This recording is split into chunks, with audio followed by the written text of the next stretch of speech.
प्राप्ति हो जाए, भगवान की कृपा उससे मिल जाए, लेकिन मिलेगी क्या? अब हम लोग सोचते हैं कि गुरु तो मिलेंगे, लेकिन अब गुरु जी को रोज कहाँ मिले?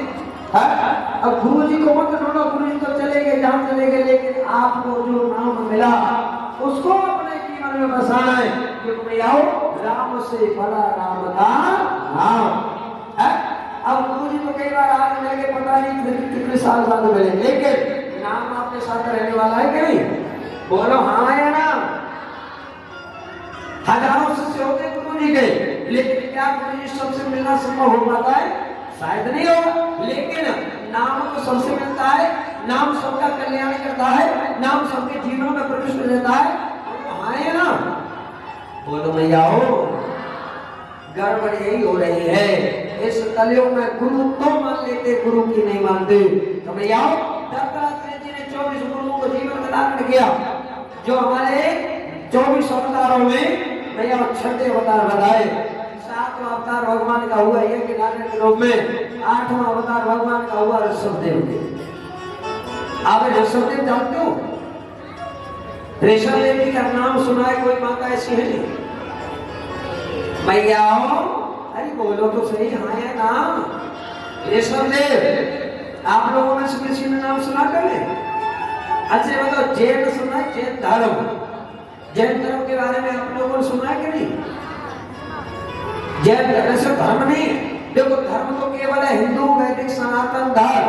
बाकी तो भैया कोई मजहब है, कोई पंथ है, कोई 1000 वर्ष पहले आया, कोई 2000 वर्ष पहले आया, लेकिन हमारा जो वैदिक हिंदू सनातन धर्म भैया अनादि काल से है, जिसका वर्णन आप लोग सुनते 4 युगों का वर्णन। 4 युग कितनी कितनी लंबी आयु के, और 4 युग के बाद में बताइए जब 71 बार बीते, एक इंद्र पूरे, और एक इंद्र कहते जब 14 इंद्र बदलते, तब एक मन 14 इंद्र बदलते, तब ब्रह्मा जी का एक दिन, और 100 साल की उम्र इस क्रम में होती ब्रह्मा जी की, शास्त्र बताए। ये वर्णन हमारे यहाँ पे आता है। लेकिन भैया यहाँ बताया ऋषभदेव जी से ही जैन धर्म का शुभारंभ हुआ। ऋषभदेव प्रथम प्रवर्तक मानते हैं ऋषभदेव जी को जैन धर्म वाले, और ऋषभदेव जी का वर्णन आगे की कथा में सुनेंगे आप। 9वां अवतार बताया पृथु जी के रूप में। भैया हम लोग भगवान की कथा को सुनते हैं, कितने कामों से सुनते हैं भैया? अरे भगवान की कथा को सुनने के लिए भगवान ने कितने काम दिया हमें?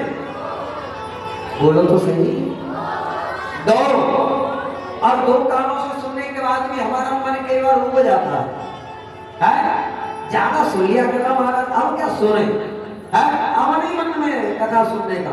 लेकिन पृथु जी महाराज जिन्होंने भगवान की आराधना केवल इसलिए की कि मेरे 2 कानों से मुझे कथा सुनकर के तृप्ति नहीं मिले, मैंने मुझे 10,000 कानों के बराबर फल मिल जाए इन कानों में, और किसने? केवल और केवल मैं भगवान की कथा को इन कानों के द्वारा सुन पाऊं। इसलिए 10,000 कानों के बल, 10,000 कानों की शक्ति पृथु जी महाराज ने भगवान से प्राप्त करी, जो 9वें अवतार बताए। 10वें अवतार में हुए मत्स्य के रूप में भगवान का अवतार, 11वां अवतार हुआ कच्छप के रूप में, 12वां अवतार भगवान का हुआ धर्मंतरी के रूप में।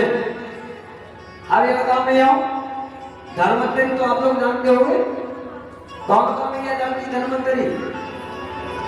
अच्छा धर्मंतरी का पूजन आप लोगों में से कितनी माताएं करती हैं? भैया धर्मंतरी का पूजन कितनी माताएं करती हैं आप लोगों में? बोलो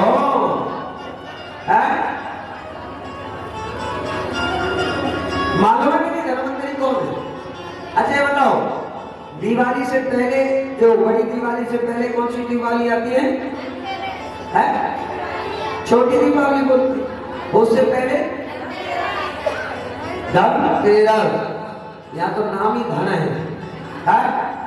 और 13 यानी यहाँ तो आनंद ही आनंद। अच्छा बताओ धनतेरस के दिन आप लोग पूजन करते हो, किसका पूजन करते हो?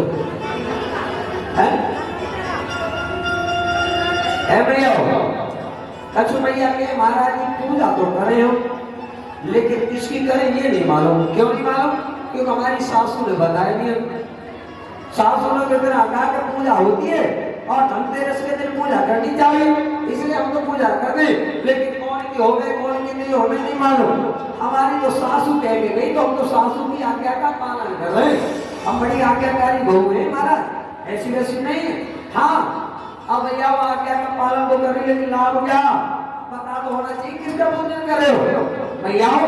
हमारे सनातन संस्कृति में जितने भी देवी देवताओं का पूजन किया जाता है या जो भी अनुष्ठान हमारे यहाँ होते सबके पीछे कोई ना कोई उद्देश्य जरूर होता है।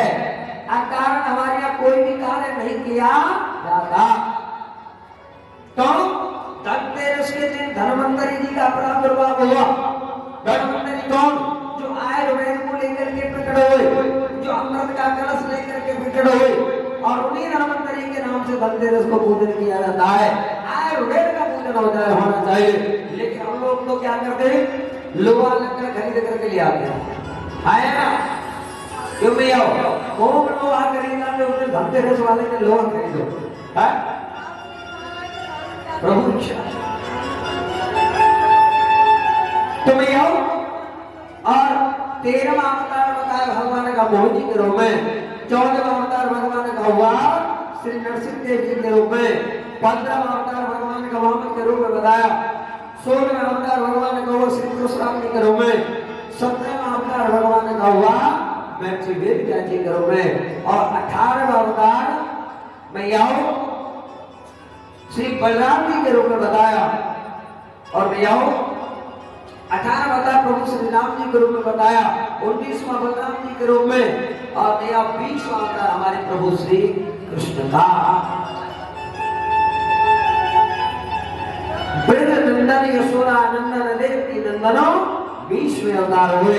21वां हरि अवतार, 22वां हंस अवतार और 23वां हुआ बुद्ध अवतार, और 24वें अवतार को बताया कल की अवतार। कौन सा? कल की अवतार, जो इस कलिकाल के अंत में होगा। कहाँ होगा? उत्तर प्रदेश में स्थान बता दिया संबल ग्राम, और वहां पर एक भव्य कल्कि धाम भी बनना आरंभ हो चुका है। बोले कल्कि भगवान की जय हो। तो भैया 24 अवतारों का वर्णन बताया, और इन 24 अवतारों में 2 अवतार ऐसे हुए जो मानव से जुड़े अवतार बताए, एक राम अवतार, दूसरा कृष्ण अवतार। और भैया राम और कृष्ण दोनों ही के दोनों में कोई भेद नहीं, राम ही कृष्ण है और कृष्ण ही राम है। आज सूर्य वाला 24 अवतारों का वर्णन समझ कराए। अब मैं आओ सोच का दृश्यों का मन बड़ा आनंदित है। आगे की कथा में सूर्य वाला जो वेद व्यास जी के सुंदर प्रसंगों को सुनाने लगे, वेद व्यास जी के बारे में बताने लगे। वेद व्यास कौन? जिन्होंने 17 पुराण लिख दे, 4 वेद लिख ले, चारों के उपवेद लिख दे, 6 शास्त्र लिख दे, और मैयाओ अनेक अनेक उपनिषदों को लिख दिया। लेकिन अभी तक वेद व्यास जी के मन को शांति नहीं मिली, मन शांत है। तब नारद जी ने आकर के उपदेश किया, और मैयाओ 18वें पुराण की रचना की, और वो 18वां पुराण हुआ श्रीमद् भागवत। अब भागवत जी की रचना अब वेद व्यास जी ने जब की तो 4 श्लोक नारद जी अपने पिताजी से ब्रह्मा जी से जो सुने वही 4 श्लोक प्रदान कर दिए आज वेद व्यास जी को। वेद व्यास जी ने 4 श्लोक को विस्तार से लिखा, 18,000 श्लोक बनाए, 335 अध्याय 12 स्कंद बना करके तैयार। लेकिन भैया अब 12 स्कंद बन गए, प्रथम श्रवण करने का अधिकारी कौन हो? तो एक भगवान का सुंदर सा मंत्र और अपने एक शिष्य को रटा दिया और कह दिया कि तुम जाओ और जहाँ कहीं मेरा पुत्र सुखदेव समाधि में बैठा मिल जाए उसे जाकर के सुना देना, और वो सुन करके जरूर आएगा। तो भैया वो मंत्र रटा दिया भगवान की करुणा का। क्या?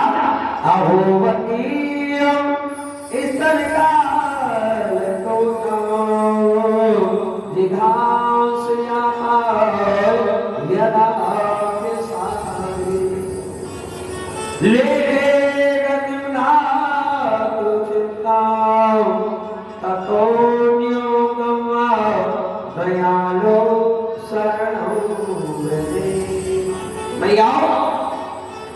आगे बताओ, पूतना आई तो भगवान को मारने के लिए। अब देखो पूतना का नंबर नाम बढ़िया न स्वरूप बढ़िया, स्वरूप क्या है, राक्षस है और मारने के लिए आई भगवान को। और नहीं आओ, जब मारने के लिए आई तो अपने साथ में विष लाई और भगवान को उठा के अपना दूध मिलाने लगी और दूध में हो मिलाई। तो नहीं आओ, कहते अपने स्तरों पर काल और विष को लगा कर गया भगवान को दुग्ध के रूप में विष मिलाने लगे। तो नहीं आओ, मेरे प्रभु इतने करुणामय कि जो पूतना भगवान को विष देकर के मारने के लिए आए, आज मेरे प्रभु ने उसके अवगुणों को दूर कर दिया और उसे वो गति प्रदान कर दी जो वर्षों के बाद मैया यशोदा को मिलने वाली है, वो मात्र गति प्रदान कर दे। मैया ऐसा भक्त वत्सल, ऐसा करुणा निदान संसार में दूसरा कौन होगा जो मैया पूतना जैसी कोवे भगवान ने वो गति प्रदान कर दी जो मैया यशोदा को मिलने वाली। मैया सोते महाराज बता रहे यही भागवत जब सुखदेव जी आए, अपने पिताजी से इस कथा को श्रवण किया और जब सुखदेव जी ने कथा को श्रवण किया अपने पिता वेद व्यास जी से, सुनने के बाद यही कथा परीक्षित को सुनाई और परीक्षित ने जब इस कथा को सुना तो जो 7 जन्म में मृत्यु का श्राप मिला परीक्षित को, आज उस परीक्षित इस कथा को श्रवण करके मैं जाऊं परीक्षित को भगवत धाम की प्राप्ति हो गई। क्यों?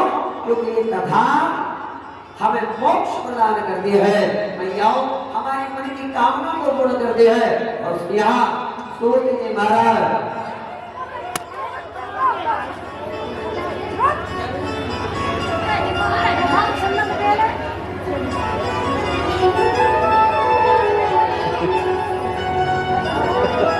सूर्य महाराज सोनकांत ऋषियों को बता रहे, ऋषियों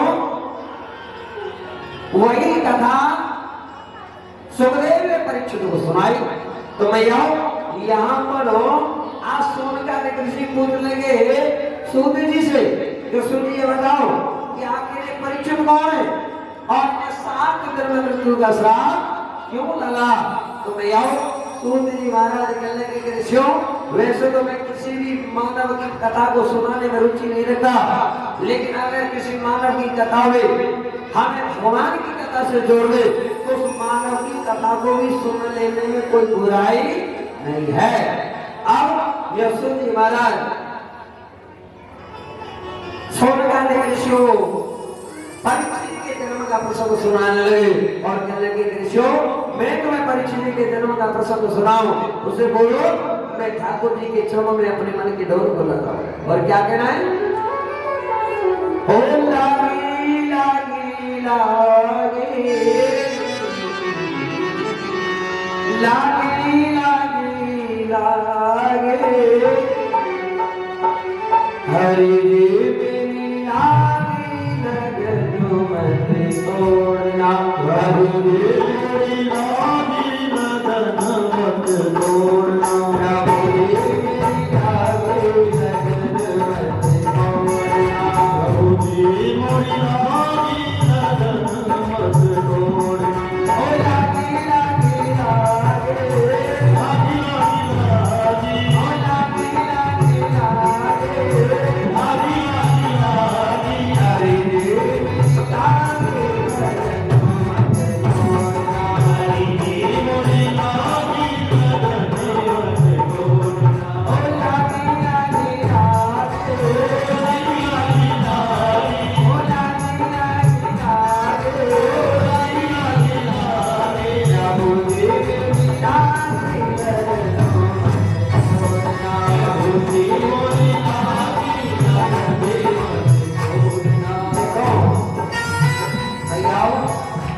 भक्तों में अगर गाय की लगन लागी तो केवल बाल की शक्ति लागी है ना, बाकी काम की नहीं लगेगी।